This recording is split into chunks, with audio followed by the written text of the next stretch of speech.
Le bras de l'Éternel. Le bras de l'Éternel est égal au Christ. Il s'agit là d'un lien. Christ est ce bras. Jean 12, 38. Afin que s'accomplît la parole qu'Ésaïe le prophète a prononcée. Seigneur, qui a cru à notre prédication? Et à qui le bras du Seigneur a-t-il été révélé? Seigneur, qui a cru à notre prédication?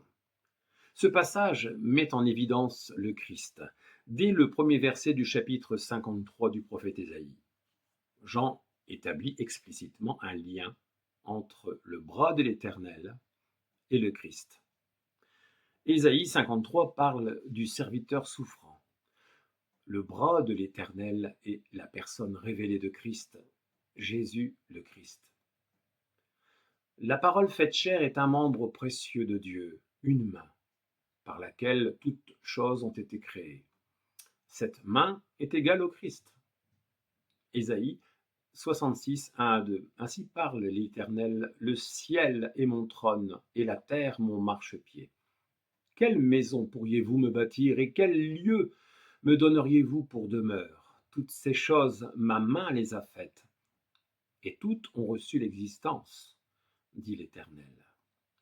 En référence au Christ, dans Colossiens 1,15, il est l'image du Dieu invisible, le premier-né de toute la création, car en lui ont été créées toutes les choses qui sont dans les cieux et sur la terre, les visibles et les invisibles, trône, dignité, domination, autorité.